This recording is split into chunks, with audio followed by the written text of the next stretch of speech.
여호수아 17장입니다. 므낫세 지파를 위하여 제비 뽑은 것은 이러하니라.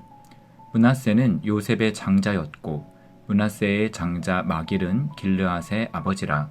그는 용사였기 때문에 길르앗과 바산을 받았으므로 므낫세의 남은 자손을 위하여 그들의 가족대로 제비를 뽑았는데, 그들은 곧 아비에셀의 자손과 헬렉의 자손과 아스리엘의 자손과 세겜의 자손과 헤벨의 자손과 스미다의 자손이니, 그들의 가족대로 요셉의 아들 므낫세의 남자 자손들이며, 헤벨의 아들 길르앗의 손자 마길의 증손 므낫세의 현손 슬로보앗은 아들이 없고 딸뿐이요 그 딸의 이름은 말라와 노아와 호글라와 밀가와 디르사라.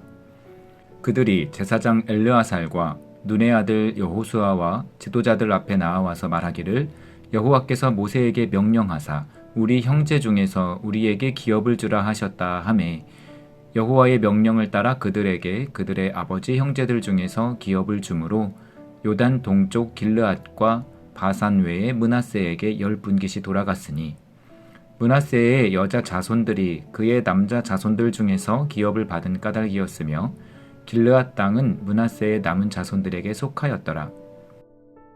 므낫세의 경계는 아셀에서부터 세겜 앞 믹므닷까지이며 그 오른쪽으로 가서 엔다프와 주민의 경계에 이르나니, 다프와 땅은 므낫세에게 속하였으되 므낫세 경계에 있는 다프아는 에브라임 자손에게 속하였으며, 또 그 경계가 가나 시내로 내려가서 그 시내 남쪽에 이르나니, 므낫세의 성읍 중에 이 성읍들은 에브라임에게 속하였으며, 므낫세의 경계는 그 시내 북쪽이요 그 끝은 바다이며, 남쪽으로는 에브라임에 속하였고 북쪽으로는 므낫세에 속하였고, 바다가 그 경계가 되었으며, 그들의 땅의 북쪽은 아셀에 이르고 동쪽은 이사갈에 이르렀으며, 이사갈과 아셀에도 므낫세의 소유가 있으니 곧 베스안과 그 마을들과 이블르암과 그 마을들과 돌의 주민과 그 마을들이요, 또 엔돌 주민과 그 마을들과 다아낙 주민과 그 마을들과 무깃도 주민과 그 마을들 세 언덕 지역이라. 그러나 므낫세 자손이 그 성읍들의 주민을 쫓아내지 못하매 가나안 족속이 결심하고 그 땅에 거주하였더니, 이스라엘 자손이 강성한 후에야 가나안 족속에게 노역을 시켰고 다 쫓아내지 아니하였더라. 요셉 자손이 여호수아에게 말하여 이르되, 여호와께서 지금까지 내게 복을 주심으로 내가 큰 민족이 되었거늘 당신이 나의 기업을 위하여 한 제비 한 분깃으로만 내게 주심은 어찌함이니이까 하니, 여호수아가 그들에게 이르되, 내가 큰 민족이 되므로 에브라임 산지가 내게 너무 좁을진데 브리스 족속과 르바임 족속의 땅 살림에 올라가서 스스로 개척하라 하니라. 요셉 자손이 이르되, 그 산지는 우리에게 넉넉하지도 못하고 골짜기 땅에 거주하는 모든 가나안 족속에게는 베스안과 그 마을들에 거주하는 자이든지 이스라엘 골짜기에 거주하는 자이든지 다 철병거가 있나이다 하니, 여호수아가 다시 요셉의 족속 곧 에브라임과 므낫세에게 말하여 이르되, 너는 큰 민족이요 큰 권능이 있은즉 한 분깃만 가질 것이 아니라 그 산지도 내 것이 되리니, 비록 살림이라도 내가 개척하라. 그 끝까지 내 것이 되리라. 가나안 족속에 비록 철병거를 가졌고 강할지라도 내가 능히 그를 쫓아내리라 하였더라. 아멘.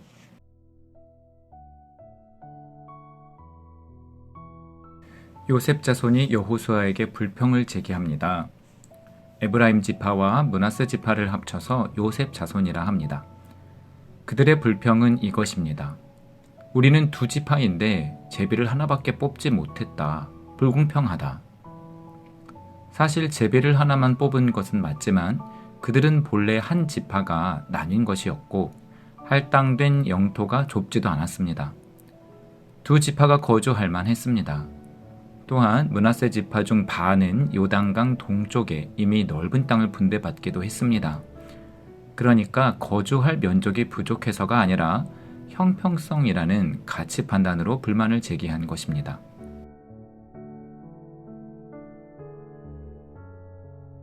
요셉 자손의 불평에 관한 기록 바로 앞에 므낫세 지파 중 슬로보앗의 딸들의 문제 제기가 기록된 것은 우연이 아닙니다. 그녀들의 이야기는 민수기에 더 구체적으로 기록되어 있습니다. 슬로브핫이 전쟁 중에 목숨을 잃었는데 그에게는 아들이 없고 딸만 5명 있었습니다. 지파들은 분배받은 땅을 각 가문의 기업으로 나누어 주어 정착하도록 할 것인데 아들 없이 죽은 슬로브핫에게 돌아갈 할당이 없었던 것입니다. 그래서 슬로브핫의 딸들은 일전에 모세를 찾아가 문제를 제기했고 모세는 이것을 하나님께로 들고 나아가 지혜를 구해 분배 당시뿐만 아니라 추후 상속할 때에 아들이 없으면 딸, 아내, 형제, 친척 순으로 기업을 대신 상속할 수 있도록 법을 마련하는 계기가 되었습니다. 다섯 자매가 제기한 문제는 매우 현실적이었습니다. 혼인을 하기 전까지 주거 없이 또한 식량이나 소득 없이 살게 된 것입니다. 졸지에 거린이 되게 생겼습니다. 아들만 자식이고 딸은 자식도 아니냐의 문제가 아니라 생계가 달린 문제였습니다. 이에 비해 요셉 자손이 제기했던 불평은 이론상의 문제였습니다. 두 지파니까 제비도 각각 뽑아야 맞는 것이 아니냐고 요구한 것입니다. 이들의 불만은 겉으로는 불합리를 띠고 있지만 사실 이기심이 작용한 결과입니다.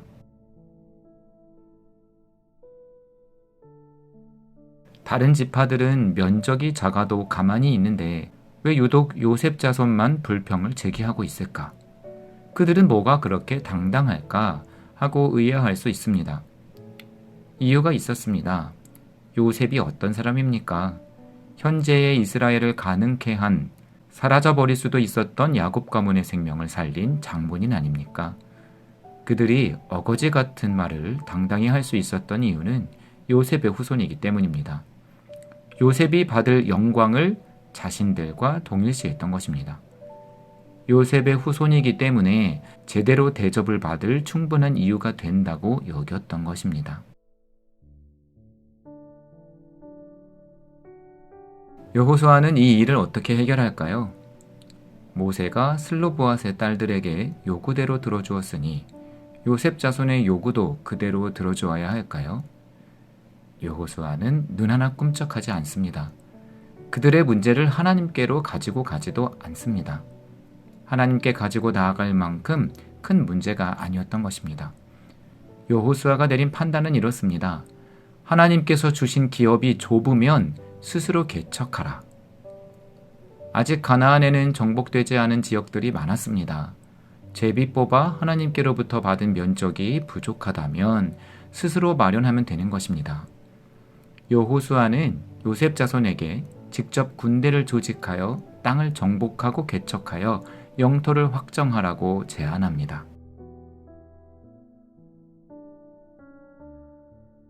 요셉 자손의 불평은 다른 사람들과 여러모로 비교가 됩니다. 같은 지파 내에서는 당시에 하등하다 여겨졌던 여성들과 비교되고 지파 밖으로는 이산지를 내게 주소서라며 정복전쟁을 불사하던 노인 갈렙과도 비교됩니다. 요셉 자손은 여호수아의 제안이 마음에 들지 않았습니다. 여호수아가 제시한 지역이 넓은 영토도 아니었거니와 원주민의 군사력이 막강했기 때문입니다. 이 밖에도 요셉 자손의 거만함과 게으름을 시사하는 한 구절이 있습니다. 12절입니다. 그러나 므낫세 자손이 그 성읍들의 주민을 쫓아내지 못하매 가나안 족속이 결심하고 그 땅에 거주하였더니 하나님께서 진멸하라 하신 가나안 원주민을 죽이지도 쫓아내지도 않고 동거하도록 내버려둔 것입니다. 그들이 하나님의 말씀을 어떤 태도로 받들고 있는지를 여실히 보여줍니다. 물론 모두가 갈렙 같을 수는 없습니다. 수많은 출애굽 1세대 가운데 오직 여호수아와 갈렙만이 하나님의 마음에 들었던 만큼 그런 훌륭한 사람은 매우 소수입니다. 그러나 기본은 되어야 하지 않겠습니까? 다른 지파들이 좁은 면적을 할당받았음에도 불평하지 않았던 이유는 완전하신 하나님께서는 실수하지 않으신다고 믿었기 때문입니다. 여호수아는 요셉 자손의 불평의 이유를 하나님의 완전하심을 믿지 못한 것으로 판단했고 그리하여 스스로의 능력으로 하나님의 부족함을 채워 메꾸라는 결론을 내렸던 것입니다.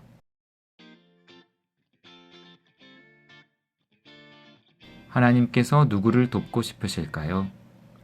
하나님의 지혜와 능력을 의지하되 문제 해결을 위해 적극적으로 행동하는 자와 불평불만하면서 가만히 앉아서 해결해 주기를 요구만 하는 사람 중에서 말입니다. 얼핏 보아서는 전자가 누군가에게 기대고 있으니 유약한 인간처럼 보일 수 있으나 사실은 후자가 게으른 사람입니다.